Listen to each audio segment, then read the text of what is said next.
1-6. This is the 6th lesson in chapter 1, and we're going to be talking about relations. So a relation, as it says right here, is just a set of ordered pairs. That's it. A set of ordered pairs. A lot of times we get that set of ordered pairs from an equation with an independent and a dependent variable. So you plug in x, it gives you y. That gives you an ordered pair, an x and a y, but not all the time. So any relation is a set of ordered pairs. A relation can be represented by in 4 different ways. You can write them as a set of ordered pairs. You can write them in a table. You can write a graph. You can graph ordered pairs for a relation, or you can fill out a mapping. So a mapping is kind of different, and we're going to go over that today. It looks like it might be kind of like a table with some slight differences. So we're going to go over that. Don't forget that in range and domain, the domain of your set of numbers, the domain of your relation is all your x values, and the range is all your y values. So I used to always get those mixed up when I was a kid learning all this stuff, but that's something that we're going to see a lot, so hopefully you'll get used to that. X is domain, and range is y. All right, so some examples. Express the relation 1, 1, 0, 2, and 3, negative 2 as a table, a graph, and a mapping. And of course, they're already written in ordered pairs. Okay, so if we were going to make a table, we have 2 columns. We have our x column and our y column. So x is the first number in each ordered pair, 1, 0, and 3. And I'm always going to put them in numeric order, right? Or no, I'm sorry, I'm just going to list them. In a mapping, we put them in numeric order. In a table, we list them just like it's given to us. Sorry, I said that wrong. So we're going to have 1, 0, 3 over here and 1, 2, negative 2. So if you read it across from each other, 1, 1, 1, 1, 0, 2, 0, 2, 3, negative 2, 3, negative 2. It's literally just listing them straight across. Okay, the second thing we can do is graph them. So we have our y-axis and our x-axis. So our x, first ordered pair here, our x is 1, so we go sideways 1, and our y is 1, so we go up 1. Then we have 0, 2, so we go over 0, up 2. 3, negative 2, I go over 3, down 2. So that's another way of representing a relation. And then finally, we have our mapping. Now, this example doesn't really tell us a whole lot about a mapping. It does show these numbers. And they actually committed the cardinal rule, or broke the cardinal rule here. They did not put them in numeric order. You always want to put your x and your y values in numeric order. So for a mapping, I'm going to put it over here. You're going to have an x column and a y column. So we'll have this guy and this guy. And then you're going to list all the numbers in your x column, right? And you're going to list them in order from smallest to biggest. So our numbers in our x column are 1, 0, and 3. So I'm going to write 0, 1, and 3. Okay, if I had more than one number, let's say I added a number in and I had 1 and 4. And I have another 1 here. There's 2 1s. I do not write them twice. Once you've written it once, you've accounted for that number, you're done. You only write the numbers one time. You don't write them if they're repeated, and you'll see why in a second. Okay, same thing for the y column. You don't repeat any numbers. It's not repeating it if it has a negative sign in front. 2 and negative 2 are 2 different numbers. So you would write both of those. But if you had another negative 2, you wouldn't write those twice. Once you've written a number, it's accounted for. But I am going to write them in order smallest to biggest. So I'm going to write negative 2, 1, and 2. Okay? And then in a mapping, they typically put like an oval around it. I don't really know why or how important that is, but that's how they do it. And all we're going to do now is connect our ordered pairs with a line. So you always start with your first number in your ordered pair, and you draw a line over to its partner. So our first number here is 1, 1. So I start with 1, and I draw a line across to 1. So I know that's one ordered pair, 1, 1. My next number is 0, positive 2. So I'm going to draw a line from 0 to positive 2. And my next number is 3, negative 2. So I draw a line from 3 to negative 2. So I can real easy look at this and say, okay, 0, 2, 3, negative 2, and 1, 1. Those are my 3 ordered pairs. If I had this other ordered pair down here, this 1, 4, I would draw another line from the 1 down to that 4 if I wrote it here. So you can have more than one line coming from a number. And in fact, if you do, that's an easy way to see right off the bat if there are any numbers repeated, right?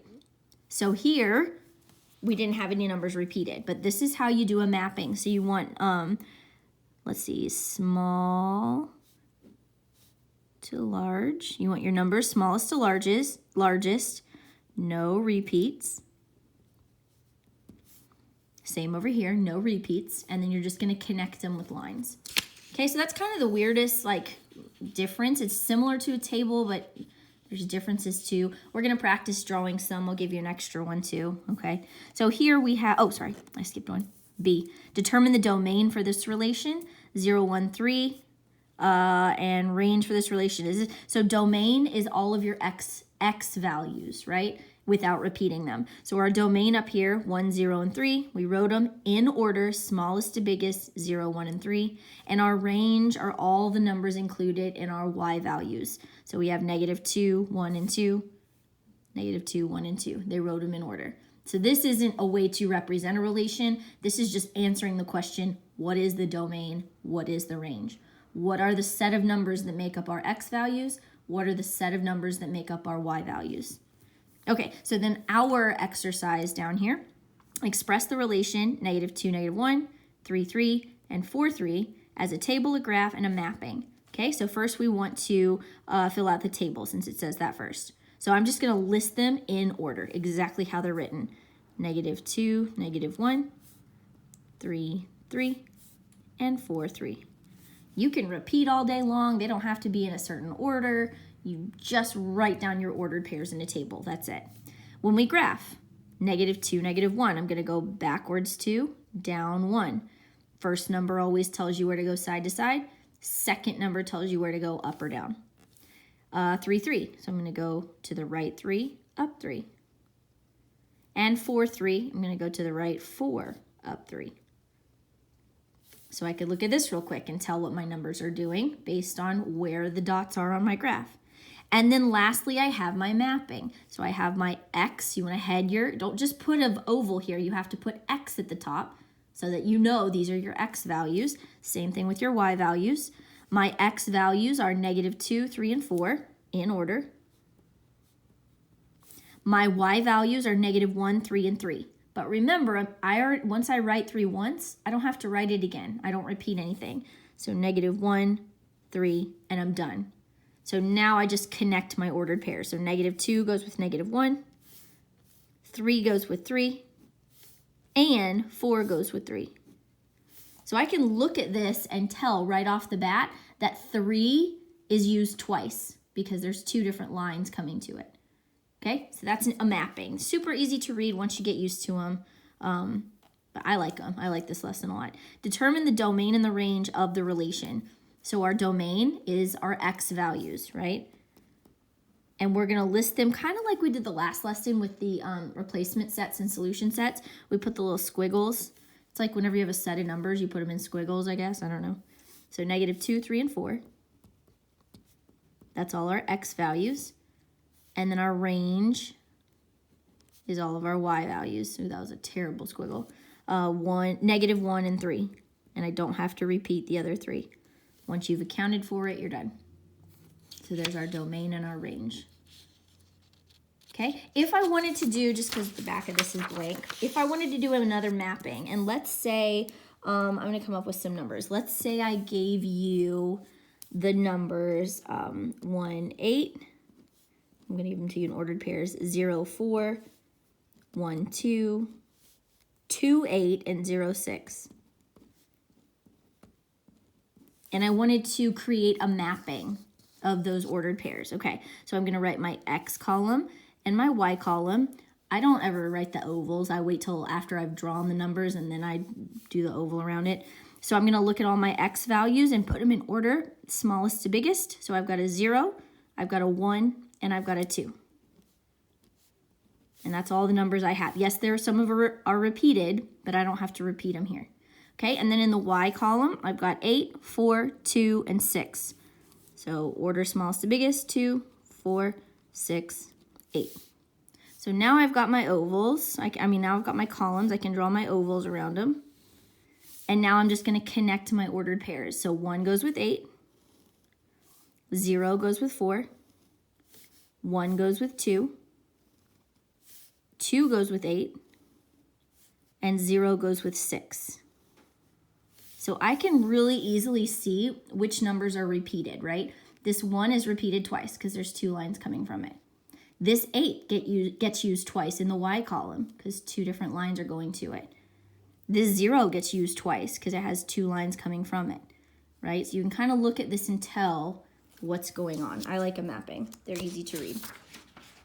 All right, and then on the back side of this study guide is kind of how to interpret a graph, but not anything too detailed. You're literally just looking at it and saying, okay, it increases or decreases or whatever. So we're just kind of interpreting graphs. All right, graphs of a relation. The value of the variable in a relation that's subject to choice is called the independent variable, meaning like whenever we have an equation that has x's and y's in it, we always just pick a number for x, right? We just pick any number we want for x and we plug it in. And once we plug that number in for x, we solve it and it spits out a y value, right? We have to put a number in for x to solve for y. So whatever y is depends on x. X doesn't depend on anything. We can pick whatever we want for x. So that's the value that's subject to choice. We can choose whatever we want. So the variable subject to choice is the independent variable, and that's always going to be x. The independent variable is x. It's the one that we just pick whatever we want to put in there for it. Okay, but then the other variable depends on what you put in for the first variable. Okay, so the other variable, the one that with a value that's dependent on x, is called the independent variable. So variable that's dependent is called the dependent variable. Sorry, it's dependent on the independent variable. It's called the dependent variable, and that's always y. Always. Okay, so this is saying, this whole page here is saying these relations can be graphed without scale on either axis, and we can interpret the graph. In other words, we don't have to have numbers to know what's going on. It doesn't really matter. It could end up being decimals. It could end up being numbers in the millions. Doesn't matter, because if we just look at what those numbers are graphed, what those ordered pairs are, what that relation is graphed, we can still kind of tell what's going on, no matter what the numbers are. So without scale means no numbers, just kind of like generic. All right, so example 1. The graph below represents the height of a football after it's kicked downfield. Identify the independent and the dependent variable for the relation, and then describe what happens to the graph. Okay, so we've got 2 variables here. We've got time and we've got height. Here, our height is y, time is x. Okay, so let me ask you a question. Does time ever go slower or faster depending on something else? And if y'all are smart Alex and say something about time goes on slower when Miss Nyman's talking, I'm not like I haven't heard it before. I'm just kidding. So, but seriously, for time, does time speed up or slow down for anything? No, time never depends on anything. A second is a second no matter what. Time is going to keep moving forward. It never stops. It doesn't go backwards. Nothing happens. Time is independent always. So we're going to write that here, but that's a really important rule, like for everything. There's no exception to that whatsoever. Time is always independent. So it's always going to be our x variable. So anything else with time is always going to depend on time. Okay, so here our independent variable is time. Our dependent variable is height. And we're talking about kicking a football, right? So think about what's going on here. If here's time, starting at 0, going up. The ball is all the way down on the ground at 0, right? After you've kicked the ball, the first couple seconds you've kicked the ball, it's going up from force, right? You kick the ball, it goes up. But then the longer it's up in the air, gravity starts to take over. So our ball gets up to a maximum height, and then it starts falling back down. So the more time that passes, The football starts by going up, and then it comes right back down. So the longer time goes on, then the football starts to come back down. The independent variable is time, the dependent variable is height. Football starts on the ground when it's kicked. That's why it's at 0. When time is at 0, the height of the football is at 0. It gains altitude until it reaches the top, maximum height. Then it loses altitude until it hits the ground again. So that's all that's happening here. We're just talking about the graph, right? As time goes on, our football starts by going up and then it comes back down. Okay, we're going to look at this one. Same thing. The graph below represents the price of stock over time. Identify the independent and dependent variables for the relation, then describe what happens. Okay, well, our variables are time and price. And we know time is always independent. It never depends on anything. It's always independent. So time is our X, price is our Y. So the price of a stock is going to depend on time, right? Starts off at a certain price at the beginning of the day, I guess, or at the beginning of the month, or whatever time frame you're looking at. And then over time, it increases, right? Our stock price goes up until one day it sharply falls. But it doesn't fall forever. It stops, and then it starts going up again. And just economic cycles, right? When something goes up, it must come down, and it can only go down for so long till it has to go up again. So it's going to go up, up, up, up, up, then it's going to drop. Then it's going to go up, up, up, up, up, up again, then it's going to drop again. So the independent variable is time, dependent is price. The price increases steadily, then it falls, then it increases again, then it falls again. We're just telling what we see on each graph. All right, so here's a couple examples. There's literally 3, and then we're done. We're almost done. All right, identify the independent and dependent variables for each relation, then describe what's happening in each graph. Okay, so for this first one, it says the graph represents the speed of a car as it travels to the grocery store. Okay, so we've got time and we've got speed. Time is always independent. Speed is dependent, right? So we'll say time is independent. Speed is dependent. Okay, and then we got to tell what happens. Well, think about it. If you're going to the grocery store, because they said that's the scenario, you're parked in your driveway, right? You start to leave your neighborhood. So as time goes on, the first few seconds you're driving, you're getting faster. You just left your neighborhood, you're getting faster. Then you get out on the main road and there's a speed limit, right? So you're going the same speed the whole way.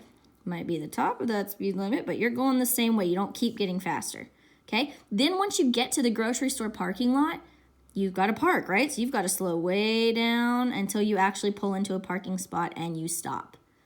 And then time's done then, because, not time's done period, but you're at the grocery store. So clock stops there, right? So we're just going to say that speed increases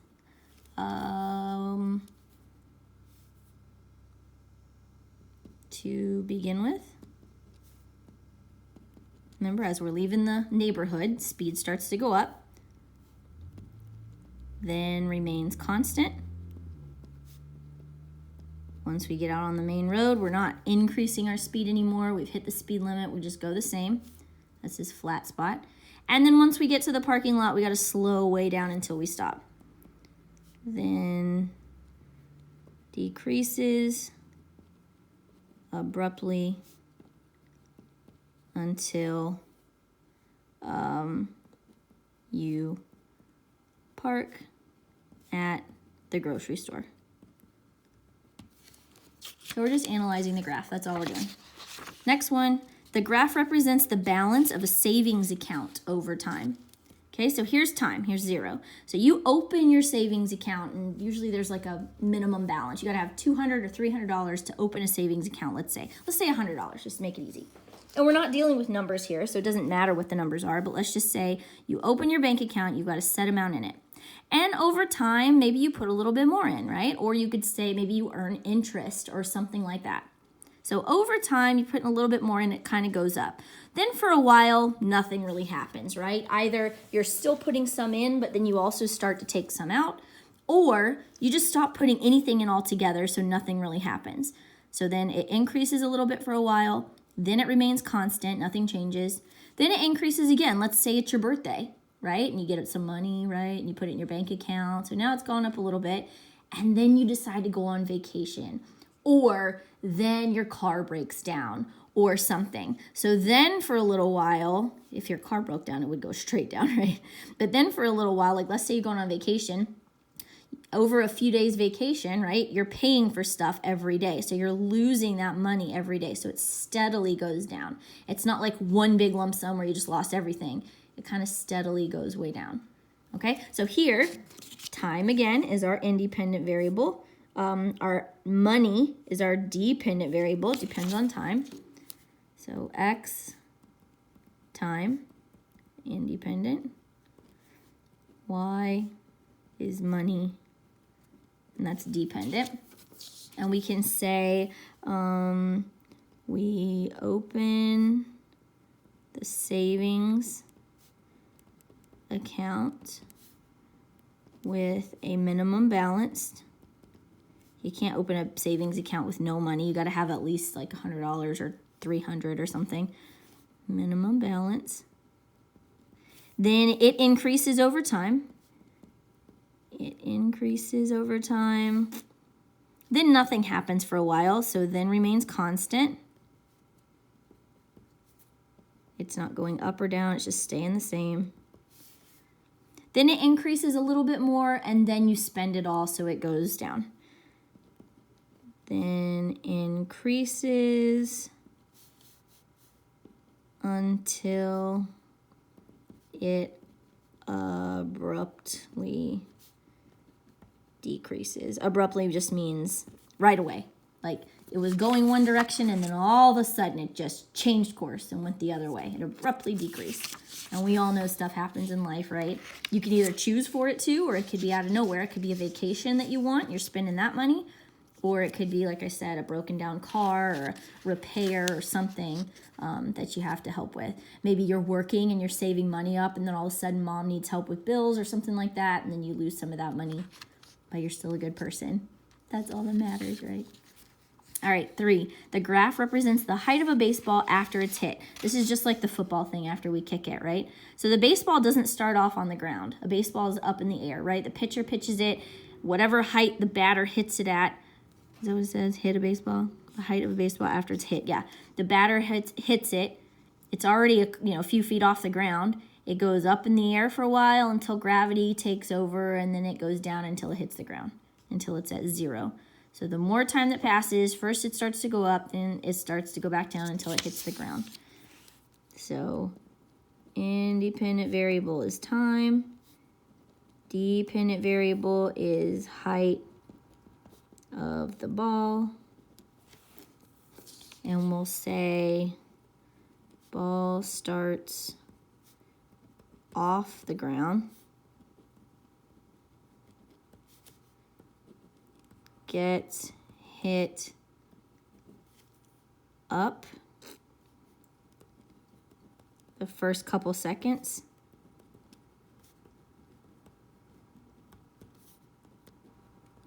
then we'll say reaches its max and falls to the ground.